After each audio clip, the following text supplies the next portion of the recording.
Okay, this is a 1978 Camaro that was redone in 96 when I was just broke into my 20s, and so we put a 4-core radiator in it, and we put a electric fan out of a Pontiac J2000. It was like a 1982, 3, 4 or something like that.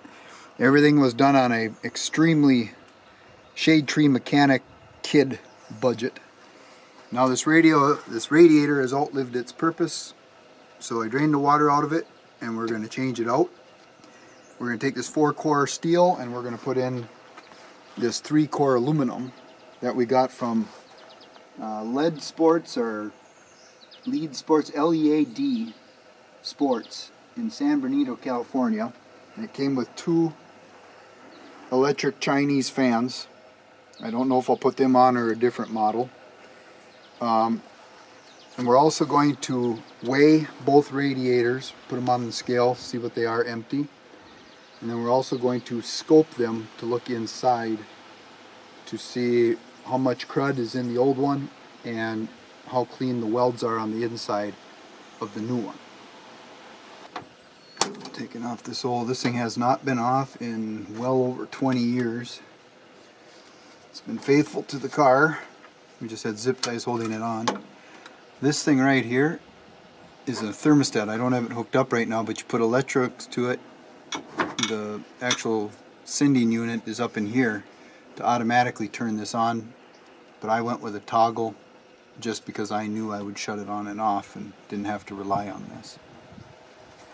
This tranny cooler that's on here is full of bugs, so this is a good opportunity to take an air hose and blow this out while you have it off. And then we're going to add a screen in front of the new radiator when we get to that point.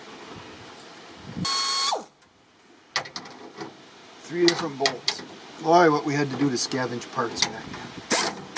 And we're taking out the radiator and we're taking off the transmission lines out of the radiator, the coolant.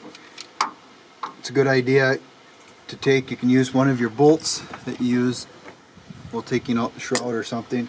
Put a bolt in there, tighten the clamp back up if you have one available, and then you won't have fluid leaking all over. Alright, we're going to look at the difference. Even though this radiator cosmetically looks good on the outside, it wasn't leaking. It is starting to show a little wear, but the fins are still solid on both sides.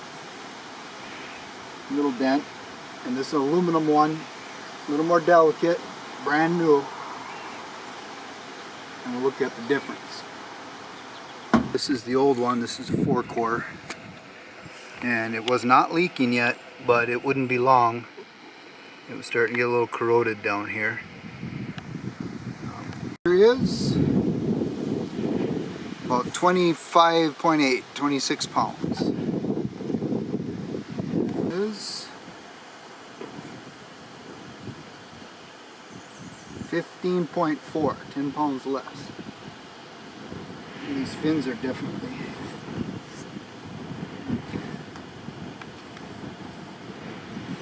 and then we're going to put a scope inside, see what we can find. Alright, this is going to be the difference between a 3-core aluminum radiator and what you see on the inside. See how nice and clean that should be all the way to the bottom. And then we will go right into a 20-year-old 4-core steel, and we'll see what we find. You'll see that that's, ooh, yeah, I'll try and get down to the bottom a little more. As you get to the bottom, it'll get worse for sure. Try and turn it here. Look at that. All that junk is also sitting inside of your cooling fins. So even if a radiator cosmetically looks good on the outside, it does not mean the inside is any good.